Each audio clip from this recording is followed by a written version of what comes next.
Can you hear me? Okay. Sorry about that. I had no idea, so thank you so much for letting me know. Okay, so let's start all over. My name is Xiomara Cisneros. I am with the Bay Area Council. I'm also on the board for the Casita Coalition. We are in our webinar series. We're wrapping up soon. We have a couple more left. And we have a couple of really great speakers, and I'll have them introduce themselves momentarily. First, I just want to give thanks to the generous support of our sponsors and premier members, which include AARP, Bay Area Council with as a fiscal sponsor, and other support, the CBIA, California Builders Industry Association, CCB, California Community Builders, and Greystar Development, and of course CZI, the Chan Zuckerberg Institute. So thank you for your generous support. I also want to thank everyone at the Casita Coalition. We picked an interesting time to launch our membership drive, but we are very grateful for any support that you can provide, and our understanding of any financial strains you may have. And we are honoring your membership through the rest of 2020. But again, if you have the means, please do chip in, and it will help grow the Casita Coalition. And with that, just to make up for a little bit lost time, we're going to hand it over to our first speaker, Jared Baylor. And he is known as the godfather of Granny Flats. He's going to go ahead and just give an overview of his work, what he does. He wears two hats, and he'll talk a little bit about what I think of it as our like satellites to the Casita Coalition, the ADU Coalition, and then we'll hear from Symbian, and I'll further introduce them later on. But go ahead, Jared, and take it away. Yeah, so happy to be here today. My name is Jared Baylor. I'm chair of the ADU Coalition down in San Diego. I also sit on the board for the Casita Coalition. She's had two hats. It's more like 12 to 15 hats. So I'm also involved with AIA and American Institute of Architects Housing Congress. And then in my day job, I design and permit ADUs. So I've had my own firm for the last several years, and also do some work with Maxable Space. So wear a lot of hats these days. But ADU Coalition, like Xiomara said, is kind of a sister organization to the Casita Coalition. Down here in San Diego, mainly San Diego County. We got it started back in mid-2018 out of frustration from design professionals who saw all of these different interpretations coming through. I started designing and permitting stuff through this new state law back in 2017, and quickly ran into a lot of jurisdictions that had no clue what was going on. So we really wanted to get some consistency in the region. And so we started working with our local chapter of the AIA here, and we set the coalition up as a committee under the AIA, which kind of gave us a lot of resources as far as already on committees for housing policy and stuff like that. But we set ourselves up to essentially be the subject matter expert for ADUs in San Diego County. So that's for homeowners, for industry professionals, and for policymakers as well. And so kind of our different hats that we wear in those different sectors is for homeowners. Obviously, we're doing homeowner education. Our biggest thing is we want to make sure that the correct information's out there, but also that consistent information is going out to homeowners. We obviously see stuff all over in this marketplace, people who are putting out different interpretations. And so we always err on the side of caution. We want to make sure that people are getting the correct information when it's available. If it's not available yet, then we don't want to be giving that information out. So correct information is really key for us. The other thing is we want to be able to connect homeowners to relevant professionals, not just, get a nice big group of people that just, anyone can jump in and answer. We want to make sure that as homeowners are asking questions, we can get the relevant professional to that homeowner. And then for the industry, we provide a lot of tips and tricks as far as how to get through some of those those trickier jurisdictions. Stuff we've learned along the way, stuff that can help someone who's just getting into the space. We're also doing quite a few train the trainer events. So instead of just sticking to our lanes, we're actively helping each other in the industry learn about things that are not in our wheelhouse. So we have one scheduled coming up for finance. So we have our financing guys that are going to be giving us the high level training so that we can go out and talk to homeowners about financing without sounding really stupid and giving the bad information. And it's not like we're going to become finance experts overnight. We want to make sure that everyone is able to give kind of that high level pitch. We don't want to have the same 5 people at every presentation across San Diego County. I think we did about 15 to 18 big presentations last year in San Diego County. And whether that's with jurisdictions or AARP, a lot of different groups that we work with. And then for policymakers, what we provide is we provide assistance on writing policy, but also looking at processes that are getting in the way of ADU development. So this is from our, each of the 3 kind of different groups feed into each other. So obviously our feedback we're getting from our industry professionals is what's helping us feed the jurisdictions what we're seeing in the field. So a good example of this was City of San Diego. Before we saw development impact fees get waived, we were noticing that there were certain neighborhoods that homeowners were going in and applying for ADUs in, but not actually pulling the permits. They were either letting them stall out, or worse, they were converting them over to guest quarters, which are not legally rentable. And then we were trying to figure out why this was happening in certain areas.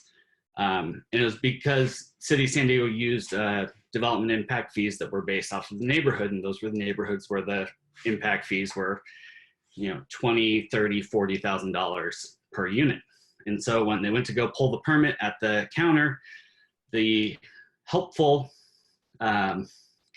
person behind the counter said, you could save $30,000 if you just convert this to a guest quarters instead of an ADU. And so we had draftsmen that would just go, okay, great. And just, make that change. And now all of a sudden homeowner doesn't have an ADU anymore. It's not rentable. They don't know that. And so there's a lot of, kind of hurdles that we ran into.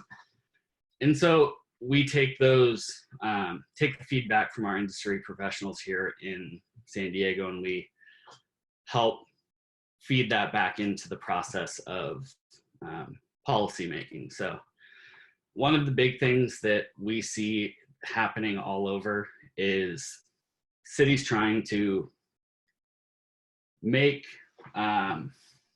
this work. They think they have to do a lot in order to get people to build ADUs. As everyone on on this webinar knows, you don't have to do a lot to get people to build ADUs. They want to build ADUs. You just kind of have to get out of their way. And so what we have seen is we've seen a lot of cities that have followed the lead of some cities that don't have good precedent. So at the ADU Coalition, we're always striving to look at the data, look at the evidence to support policy. So when we have jurisdiction down here that made waves across the state by preaching this pre-approved ADU program, PRADU in Encinitas. And before they'd even launched the program, they submitted for several awards across the state because they thought they were doing something that was insanely innovative. Fast forward to when the process actually opens, and it takes longer to get a permit-ready ADU approved than it does a custom ADU. Now, why is that? Because all of the work that still has to go in those plans. We all know this. There's plenty of site information that has to go in there. Is all up to the homeowner, and the homeowners aren't equipped to be able to put those together. Permit ready plans are never permit ready, regardless of what we hear. We have plans that are most of the way there, but you want to have a design professional working on them. You still have all your site information. And so, free plans don't really make it cheaper. And so we saw a lot of cities were like, we're going to do what Encinitas did. We're like, have you actually looked at the data? Because the data doesn't support what they're professing is a successful program. And furthermore, if you actually look at the city of Encinitas as a side note, they've been under court order to get a housing plan together for the last several years. They haven't had a compliant housing program in close to 15 years. And so they're doing anything they can in order to get some housing built. So I kind of liken it to, would you take financial advice from Lehman Brothers in this case? Because that's really what City of Encinitas is. So, free plans don't make it cheaper. We want to make sure that homeowners understand the liability and risk they're getting into. And there is such a large group of professionals that is ready and willing to step up to the plate and design these units and help people get their aids. But we want to make sure that cities are not getting in the way of that by destabilizing the market. So we want parity in the market. We want everybody to have the same, be in the same situation. And so we advocate for things like, master plan approval processes where the design professional is still involved in the permitting of their pre-approved units. But we want to make sure that everyone has access to well-designed plans and well-designed units. And yeah, it's kind of what we do. Awesome, great. Thank you so much, Jared. And it's really great to hear a little bit more about what's going on in San Diego and Southern California. The Casita Coalition is a statewide organization, and I'd love to just hear a little bit more about what you're observing, from the statewide issues and how that compares to like the barriers specific to San Diego County. Like how similar or how different are they, do you find? I think there's different situations throughout the state. I think, obviously we have a lot of new opportunities that have been afforded to us by the state in the last several months. I think there's still a lot of work that needs to be done. A lot of the multifamily stuff was kind of poorly placed in the state law. I was a big advocate of separating the multifamily out into a different section, just like JADUs. But I think there's, being someone, I do technical assistance for Maxwell, which works throughout the state. So I see a lot of stuff all over. It's really interesting to see how certain cities are still trying to fight this. And it's frustrating because it's, we have, I have examples from all over the state of different ways that cities are trying to prevent ADUs from being built. And it's ridiculous that we still have to go through this.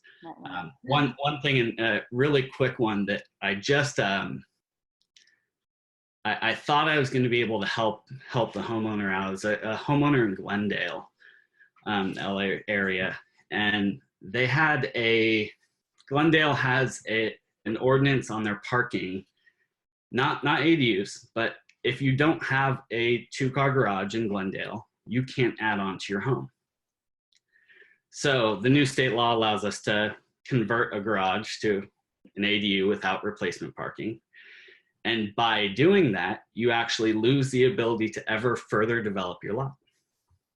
And it's not something that HCD can do anything about at this point, but it's something, there's still plenty of loopholes that these cities are finding. And so it's frustrating on that end, but I hope that we can kind of close some of those loopholes and understand that we're all in need of housing. That doesn't change with this pandemic. We still need the housing. Yeah, definitely. And I love to follow up with that in our Q&A. So please hold that thought. And for everyone listening, please be sure to put your questions in the Q&A. You're also welcome to do so in the chat. We want this to be as interactive as possible. So don't be shy with your questions or comments. We'll definitely bring that up when we get to that larger Q&A portion. But with that, let's go ahead and switch gears. So we got a little bit of the perspective, the on-the-ground perspective from the professional architect and designer and like what they're doing with the ADU Coalition. And now we're going to go a little bit more global. Symbian has this really great computational law platform, which sounds really complicated and scary, but if you check it out, it's actually so seamless and user-friendly and great. So Layla, I'll go ahead and hand it over to you. Layla, okay, I'm gonna butcher your last name. Bani Jamali. And, that's perfect. That's perfect. And yeah, you are the founder and head of Symbian, and also Kate Didek. Yes. Did it? Yep. No, not so good. All right, so I'll hand it over to you. Layla. Thanks so much, Simara. So we're going to do a demo. My name is Layla Beni Jamali. I'm one of the co-founders and the CEO of Symbian. We're going to do a demo for you today that's going to be led by Kate Didich, who's our Director of Public Sector Innovation. And we're going to show you what we've done recently. We've relaunched a redesigned version of our build tool. Symbian Build allows anyone, homeowners, architects like Jared and others, and developers, city staff, to understand what they can build on their property in terms of an ADU and what all the development standards are that would apply, as well as designs that we've actually put there thanks to our architect and developer partners that people can then drop right onto their parcels, their visual parcels on the screen, and see what it looks like. They can edit it right there, and they can then contact that architect or developer to actually get one built. This tool is being used at city planning counters, county planning counters across California in 9 major cities. And we have those city partnerships. We're looking to expand that. So if there's cities or counties on the call that are trying to get some help with streamlining their ADU process, this is the tool. And what we've created as far as the technology is concerned is a very, very lightweight way to build these tools like the ADU service we're about to show you. And that's significant because we can implement it for a city very quickly, and we can also update it very quickly when the regulations change. And because of the speed with which we can do this and the minimal number of staff that it takes, both on our side and on the city side, we can do this without charging extraordinarily high fees. So with that, I'm going to hand it over to Kate. She'll demo Build, which is our public-facing tool that allows anyone to search on a parcel-by-parcel basis. And then we'll also demo Build Plus, which is allows subscribers like architects and developers to do jurisdiction-wide searches to see what's possible in an entire jurisdiction. And I'll hand it off to Kate now. Kate, take it away. I'll put myself on mute. Awesome. I just shared my screen. Can folks see it? Mm-hmm. All right, I'm getting the thumbs up. Excellent. So what I'm showing you is Symbian Build, which anyone can access at build.symbian.com. And this is our flagship tool that users, whether they're homeowners or city planners or architects, can figure out if an ADU is allowed on their property, and if so, what development standards apply and what designs might fit on their property. So to start, you just need to enter your location by either clicking on the map or entering an address. I will enter an address in San Jose. Excellent. So now Build takes me to a property overview where I can see on the right a map of my property and get general information about what's on my property and how it is zoned. I'm interested in building an ADU, I just click there. And now I'm asked, is there a home located on my property? Because as you all know, in order to have a secondary unit, you need a primary one. So I'll indicate that there's a single family residence on my property, and now excellent, I am told an ADU should be allowed there. Fantastic. So we've done our first check to determine whether an ADU is allowed under existing zoning regulations. As a next step, I can check out the development standards that apply to this ADU. Right now, it is showing me the requirements for an attached ADU, and you can really drill into the details down here. But you can check the development standards for a detached ADU, a conversion ADU, or a JADU. And of course, these choices would be different if I had indicated I had an existing multifamily development on the property. So this goes into a variety of development standards, considerations that you should think of, such as what will drive up the costs, what impacts the design, and the next steps to take you on your way for your ADU journey. I want to show you next the design page, which Layla mentioned, and this is where users can see potential ADU designs. So you can see them on the left, and as I mouse over them, they place them on the lot where it fits. So let's see where this one, the Clifton. So now that I've clicked in, I can see a variety of photos of the ADU and a variety of information about its specifications, its materials and finishes, importantly, its costs. And it can connect me to the ADU developer that develops this specific ADU. I'll also show you how I can move the proposed ADU on the map of my property. I can rotate it, get a good fit. But if I say I move it too close to my existing dwelling, I get a yellow warning because I may be violating building separation requirements. Similarly, if I move this into the setback area, it turns red. So the point is you can move these building footprints around your property and get instantaneous feedback on whether you're meeting the regulatory and lot dimension or lot site requirements.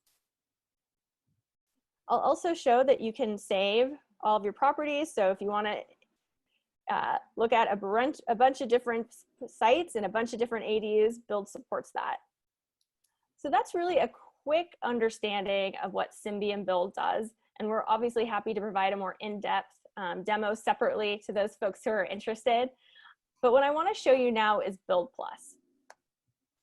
So while Build, and I'm sorry if you can hear my dog, she's a little excited in the background. So what Build Plus does, well, Build provides a very site-specific understanding of what's possible on your property. Build Plus takes that a step back and gives you an understanding of what's possible across an entire city. So I'm going to create a new project. Let's look at Redwood City. Give me 1 second as this loads up. Excellent. So now what you see on the map is a map of Redwood City, and all the parcels in Redwood City are blue. I'm going to click on the right and show you that we can color this property in a variety of different ways to get more information. So let's select median income. And now the whole map of Redwood City is color coded.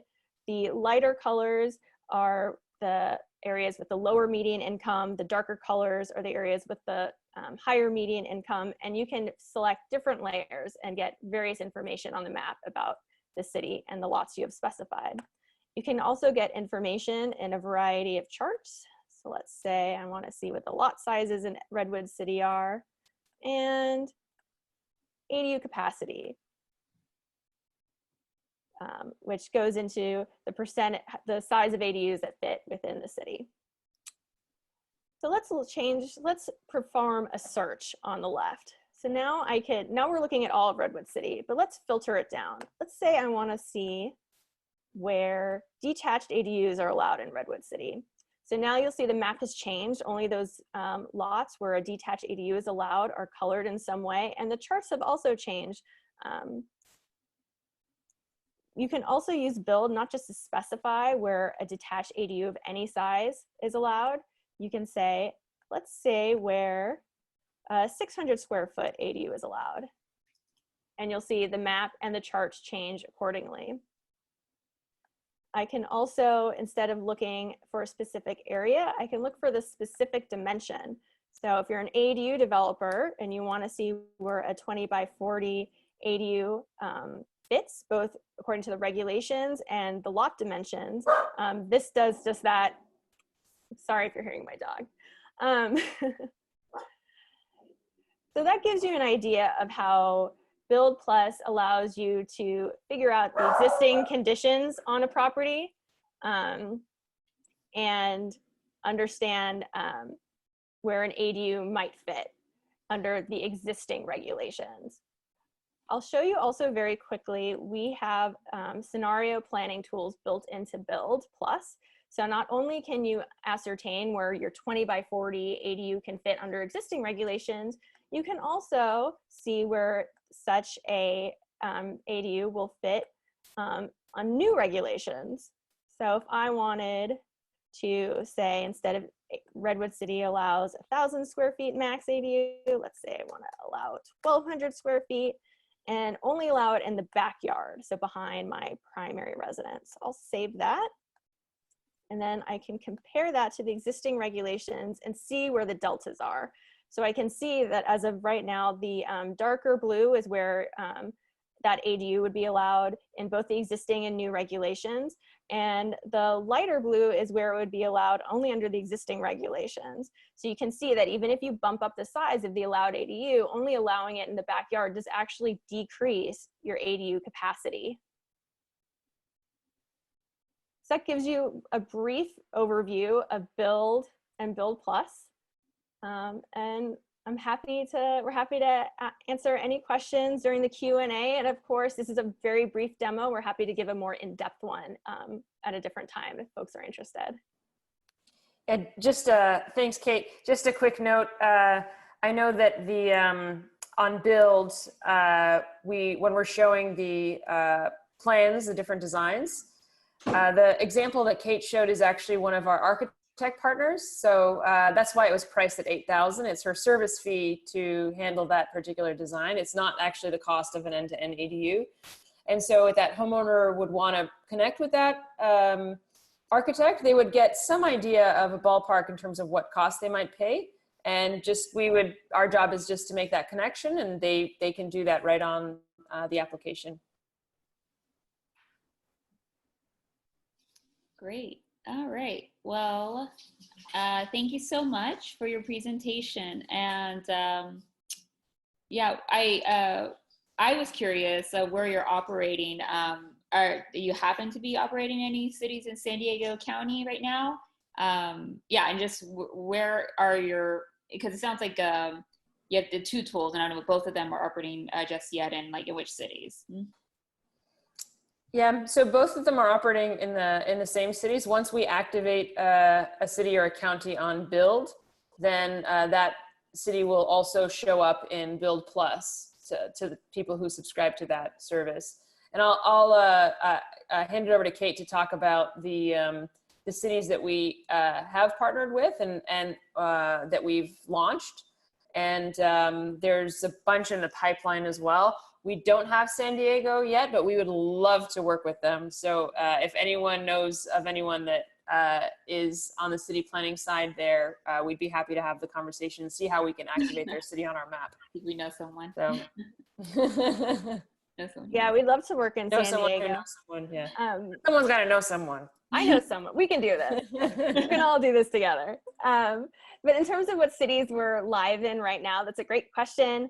We're, again, focused on California right now, but we are interested in expanding across the US. We're in jurisdictions that are ADU friendly.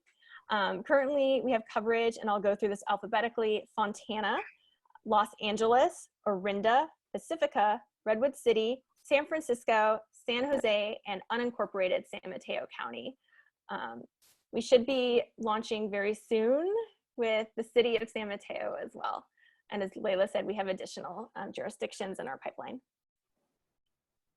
And those are covered both in Build and Build Plus. Awesome. Great. Well, thank you. Yeah, thank you. And we just a quick note. I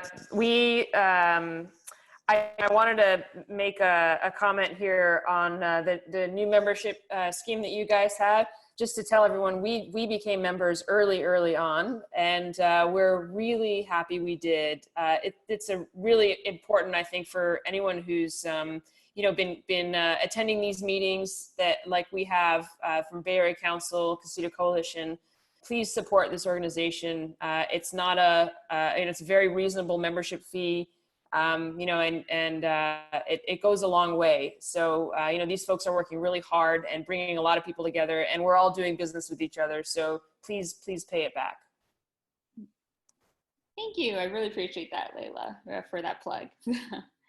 And yeah, I guess, bringing it back, I'm just going to try to connect the dots here a little bit. Jared, in San Diego, you have your coalition, and we're so excited to have you on the larger Casita Coalition board.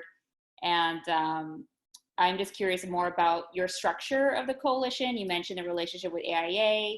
How many members do you have? What does that look like? And yeah, how do you work with organizations like Symbian? And are they, vendors, partners, part of the coalition? I'm just curious about that. Yeah, so the ADU Coalition is technically a committee of our local AIA chapter, but we're made up of all sorts of different stakeholders across the spectrum. So from lenders to appraisers to builders, architects, people on the city staff.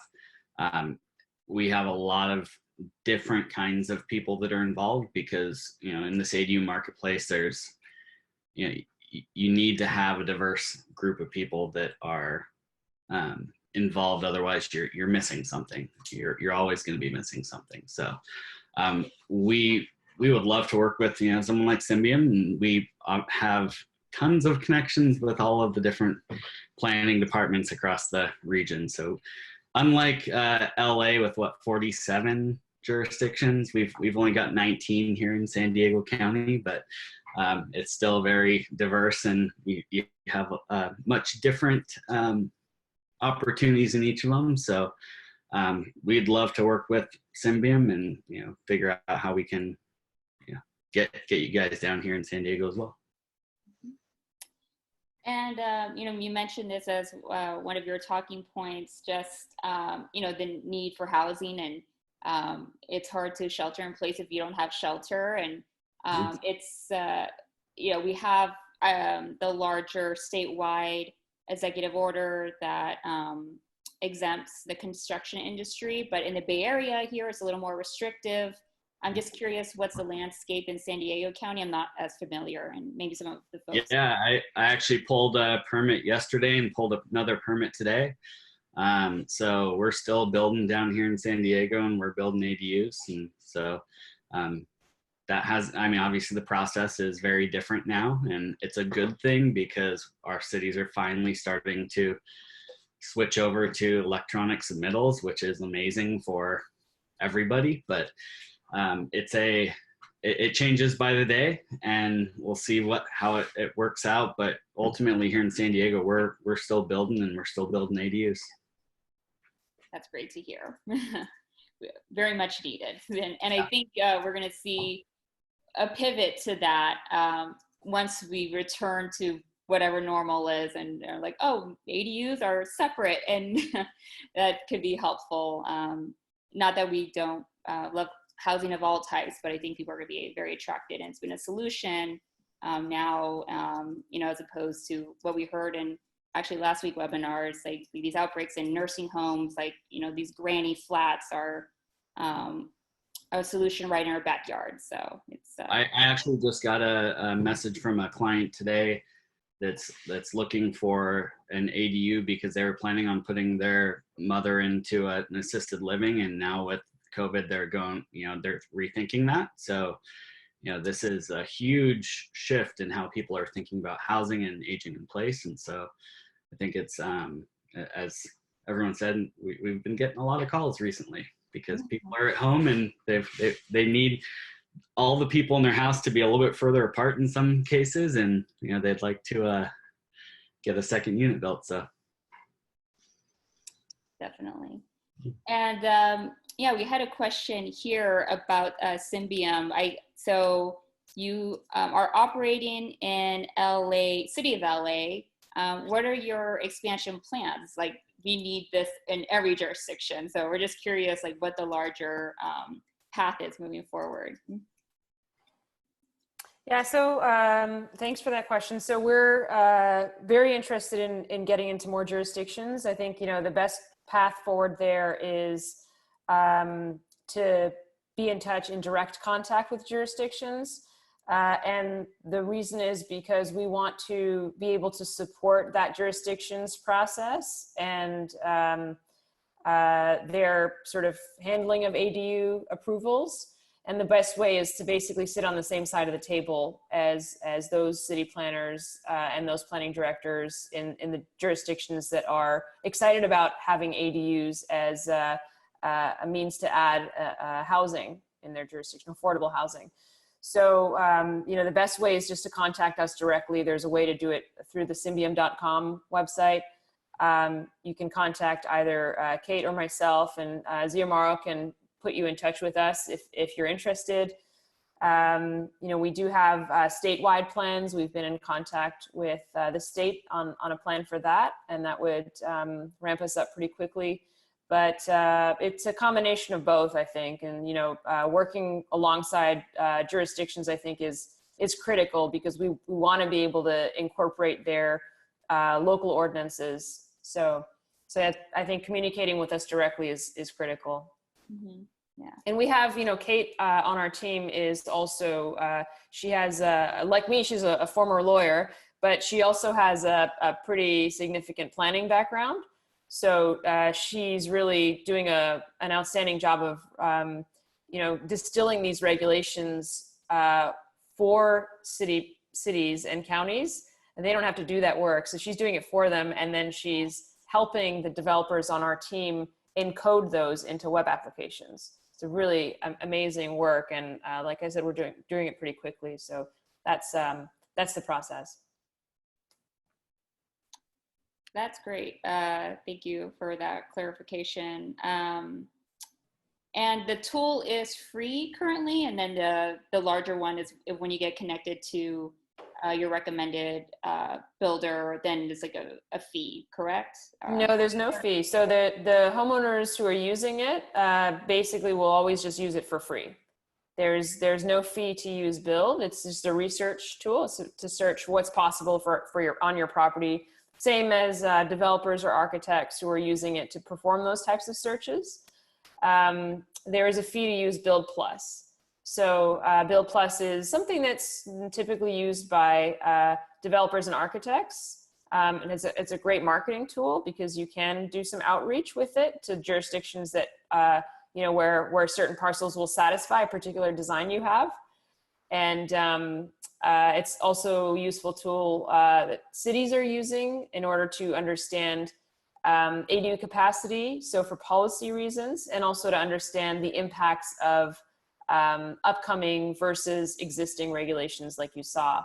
So that's a subscription-based model, and it's an annual subscription. Mm-hmm. Yeah, you don't have to convince me. It's amazing to see like what the existing law is, and if I tweak it here, then it's like that more homes and ADUs. So it's fantastic. Yeah, we want to make that the Build service, which is the build.symbian.com is where you can find it. We want that to be the Google Maps of planning. Yeah. Great. And we do have a question. I'm going to unmute Caleb. So Caleb, you want to go ahead and mute yourself and ask away? Your question was related to HOAs. I'm afraid I think you might have the wrong person today. I don't think I had a question. So it's great presentations. Thank you. Okay, that was Colin. Thank you, Caleb. And we're just always great to hear from you. So this is Colin. Great presentation. Thanks, everyone. Just wanted to follow up with each of the presenters to see, what the experience has been thus far with HOAs from Jared, and in terms of Symbian, if there's HOA regulations, given that 35% of Californians are located within an HOA, is there kind of some sort of notification within the tool to have users check if there's a design review process and what sort of regulations there may be? Yeah, so as most people know now, HOAs can't prohibit ADUs anymore. So I think a lot of HOAs are still figuring that out. We always tell homeowners who are in HOAs, you still have to go through your design review process. It's probably going to be a little bit more of a fight right now, just because HOAs don't realize that most of their power has been taken away. They can still have design review. They can still require architecturally similar, anything that a jurisdiction could require. They can require as long as it complies with state law. So yeah, HOAs right now are kind of catching up. I don't think that they're fully ready for what's about to happen. I've talked to quite a few developers that are actually looking to build HOA or build ADUs in HOA communities. And it's going to be interesting. Great, thank you. So I'm not seeing any other questions. Oh, let me see. We might have one. Layla, do you guys have anything for HOAs? Kate, do you want to answer that? Sure. So currently we don't provide users that information about HOAs. Obviously, we're not able to map where all the HOAs are in the state of California. That being said, if anyone has that data set, ping me. I'd be very interested to see it. But Colin, you bring up a very interesting point, that's perhaps something we should add to it, that an HOA may affect design and the design review process. So that's a good note. And what we've actually seen is that there's a lot of lots that have CC&Rs that are not in HOAs, or in HOAs that do not have design review, but still have CC&Rs that used to prohibit ADUs. And so we just recommend to homeowners that, we've seen a lot of lawsuits that have happened over the past few years. We would love to have that not happen as much in the future. So be a good neighbor, talk to your neighbors as you're getting ready to build an ADU, and, get it into the building department and then let them know so that they can't do too much, but, be a good neighbor and try to minimize those lawsuits. Yeah, and you would recommend maybe advocating to the HOA Association just about the value and benefits of ADUs. We do have new state law, but there's always a loophole. So just having those good relationships do seem they could go far ways. Let's see. Let's see if any other questions. Okay, we have one asking about what are some good practices, if any, you've seen in San Diego that you hope other cities can emulate? So what I've seen work really well is to really take a look at your complete permitting process, because when you try to create solutions for one sector, for even ADUs are not everything in development. We still need other types of housing. We still need other types of development happening. And when you prioritize one, especially the processes that prioritize homeowners coming into the building department, that really slows down development for the rest of the rest of the area, because now you've got twice as many people that don't know what they're doing in a building department, and everyone else has to wait. So what we've seen is looking at your permit processes at holistically and seeing where you can make them better for everyone. So things like digital submittals, things like over-the-counter reviews, things that you can help get people in and out faster are the ways to, create better processes for everyone. The City of San Diego has done a really good job at kind of streamlining that and creating some specific teams for ADUs.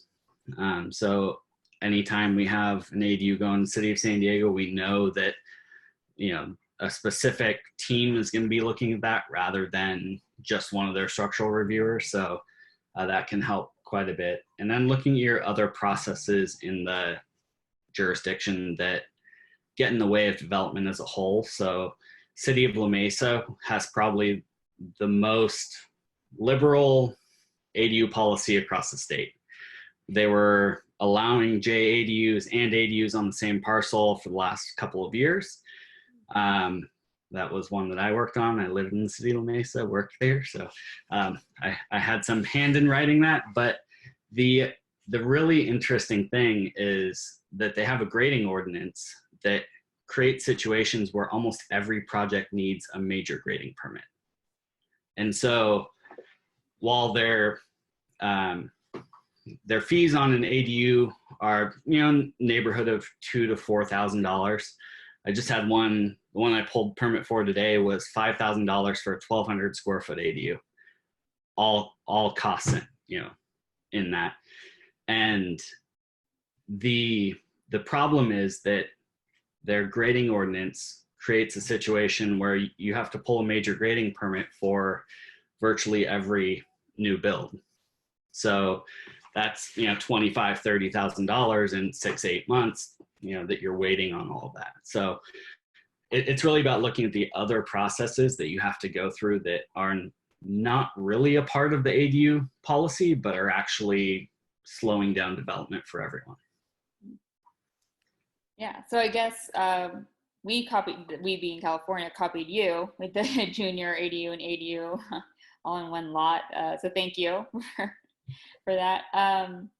And I wonder if, the feature in the Symbian tool of the permit, it seemed like that was part of the platform where you can help track the ADU permits being processed. That could be helpful in just streamlining and moving things overall. Can you speak a little bit more to that element? Yeah, sure. So permitting is definitely something that is, we've got some internal beta testing on that. We've done a lot of research with our current city and county partners.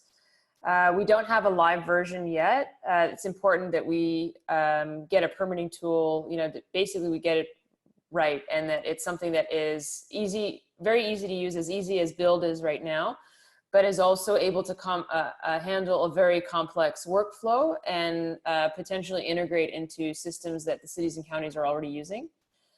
So you can expect that from Symbian, soon, but I don't have an exact date for you right now.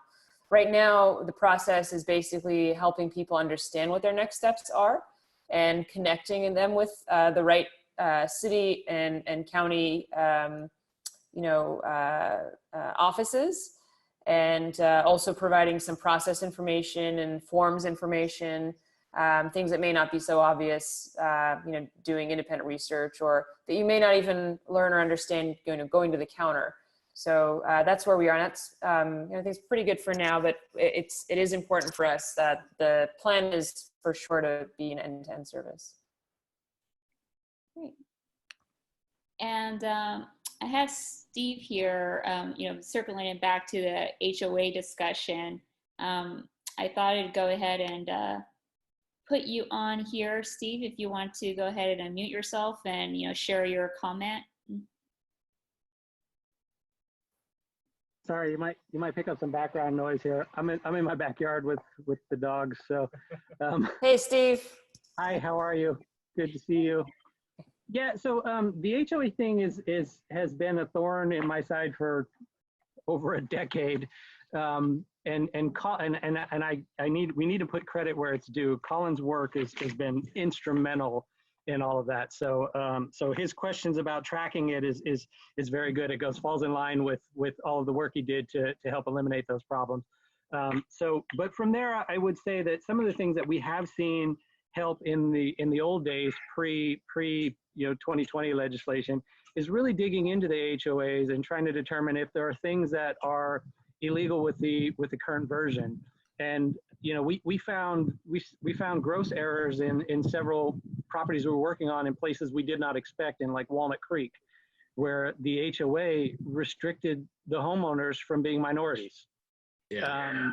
So when you get into odd situations like that, all we really had to do was have a quick conversation with the city and say, look, I can appreciate honoring the HOA's rules within that community, but as it stands right now, that HOA hasn't been updated since the 50s or 60s. So we're in a situation where, overall that HOA, as members, they haven't done their job to update them to reflect current code. So because of that, I don't think we should really honor the restriction on the ADU at this point, given that there's such a gross error within that HOA. And the city took the position almost immediately, like, you're absolutely right. Can you show me that? And so we showed them a copy and they said, yeah, until they update their homeowners association's rules, then we can't honor them as a city at this point. And so we found that to actually happen in several places. And I was actually shocked to know in California, we actually had housing that restricted minorities. But here we are in the 21st century, realizing that there's still some archaic things of the past that in the case before this year might have given us some opportunity to find ways to get around it. So look into them, make sure that the HOAs are up to par overall, and it might give you leeway to talk to the homeowners association and have good dialogue with them about the benefits and get over those fear concerns. Yeah. And what we found is that the HOAs that are actually still HOAs and operating, we don't have as many issues with those. It's more the kind of phantom CC&Rs. The way that they're written, they renew every 10 years and unless, a certain majority, takes them away. So it's a legal issue that some cities, I'm glad to hear you've had some success there, but I've also had cities that have just said, sorry, we can't get involved. It's if they have the right clauses in those CC&Rs, it's really hard to get around them. So I'll tell you this, one quick add to this overall is that, doing this for 15 years, long before the efforts of 2017 and beyond really started to remove barriers, I can tell you that there were barriers everywhere, and you do have to spend a lot of time investing in working with cities to try and help them understand the validity of the concerns that create these barriers. And that doesn't really change now either. I think there's a lot of people who come to this space now with the assumption that these new rules wiped out all those problems and they go away.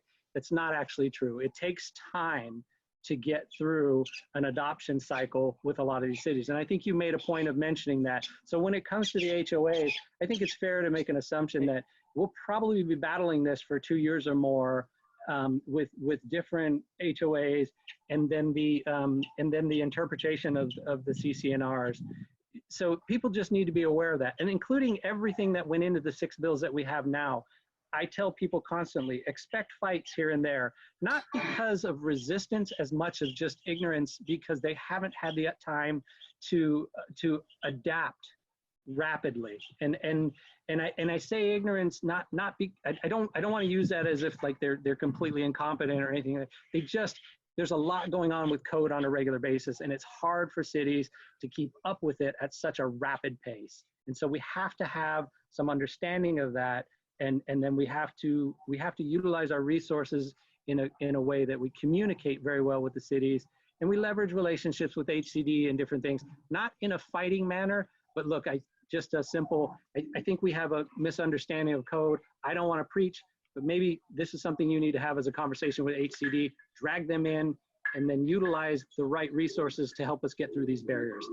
That's something I've been doing for a lot of years. I don't expect it to go away.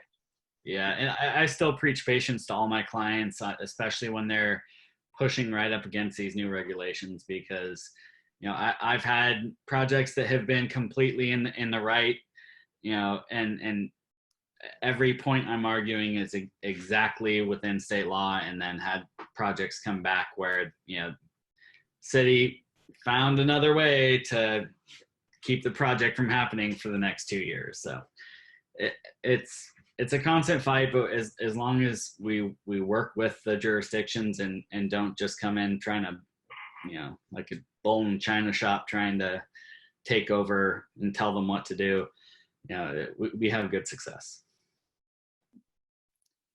Yeah, and that was Steve Vallejos from Prefab ADU. If you don't know him, definitely get to know him. He's actually going to be one of our speakers for next week's webinar, along with June Grant of Blink Architecture, and along with Jared. June is also on our board.